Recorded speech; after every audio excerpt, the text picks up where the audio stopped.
السلام علیکم ورحمۃ اللہ وبرکاتہ۔ اچھا، ہم لوگ زندگی میں اگر دیکھتے ہیں، ہم بہت سی مصیبتوں پریشانیوں میں گھرے ہوتے ہیں، تو اس کا حل صرف ایک ہی ہے۔ اگر ہم اللہ پاک سے رجوع کریں، نماز پڑھیں، قرآن پاک پڑھیں، ذکر اذکار کریں اور اپنا دل جو ہے سارا اپنی لگن، شوق، محبت مدینے والے سے کر لیں وابستہ، تو آپ کی زندگی اتنی آسان ہو جاتی ہے نا۔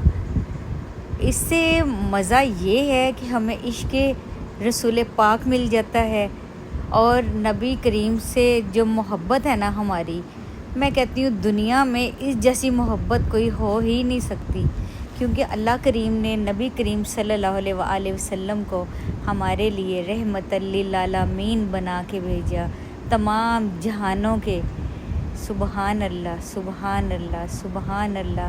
ہم اللہ پاک کا جتنا شکر ادا کریں کہ اللہ کریم نے ہمیں اپنے پیارے محبوب تحفے میں عطا فرمائے ہیں۔ الحمدللہ، اللہ اکبر، سبحان اللہ۔ تو اس سے بڑی ہماری خوش نصیبی دنیا میں کوئی ہو ہی نہیں سکتی۔ اور اپنے دل میں اللہ کی اتنی محبت پیدا کریں کہ آپ تڑپیں اللہ پاک سے، اللہ پاک کی ملاقات کا شوق پیدا کریں اپنے اندر، اور مدینے والے کے در پہ جانے کا اپنے اندر شوق پیدا کریں، تو پھر دیکھیں آپ کے لیے کیسے کیسے وسیلے بنتے ہیں۔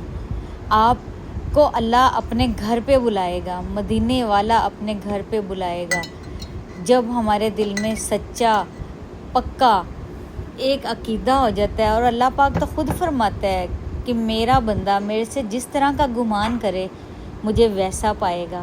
اور آپ اپنے دل میں اللہ پاک کے بارے میں کوئی بھی گمان کر کے دیکھیں، اور معجزے ہوتے ہوئے آپ دیکھیں گے، اور آپ کو اللہ پاک سب کچھ عطا فرمائے گا جو آپ اللہ کی بارگاہ سے مانگتے ہیں، جن چیزوں سے آپ محروم ہیں، اور خوشیاں آپ کے قدم چومیں گی۔ جب اللہ تو کہتا ہے قرآن پاک میں، میرے بندے تو میرا ہو کے دیکھ، میں ساری دنیا کو تیرا نہ کر دوں۔ سبحان اللہ، اللہ اکبر، کیا شان ہے ہمارے رب پاک کی، سبحان اللہ۔ یہ دنیا کی محبت تو عارضی ہے، اصل محبت ہے اللہ پاک کی محبت، نبی پاک کی محبت، اہل بیت کی محبت، صحابہ کرام سے محبت۔ میں کہتی ہوں دنیا میں جس نے یہ سب کچھ پا لیا نا، اس کی دنیا بھی سنور جاتی ہے، اس کی آخرت بھی سنور جاتی ہے۔ اپنے دل میں عشق رسول پیدا کر کے دیکھیے، پھر آپ کو بلاوا آئے گا مدینہ شریف سے، اور آپ بھی روضہ رسول پاک صلی اللہ علیہ وآلہ وسلم کی زیارت کریں گے، آپ کو بھی یہ شرف حاصل ہوگا۔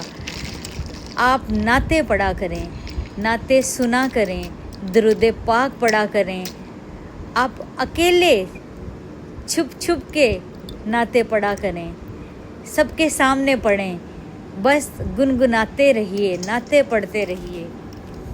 اور جس کو ذکر رسول پاک مل جائے، اس کا تو میں کہتی ہوں دنیا میں ایسا مقام ہے کہ وہ اللہ پاک نے اتنا درجہ عطا فرمایا ہے، اس کو رب بھی مل جاتا ہے، اس کو رسول پاک بھی مل جاتا ہے، اس کی دنیا اور آخرت کا سامان ہو جاتا ہے۔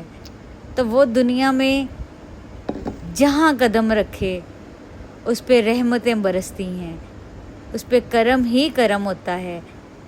تو کبھی بھی آپ اس چیز سے محروم نہ رہیے، اپنی دنیا کو سنواریے، یہی ہماری زندگی ہے، یہی آخرت۔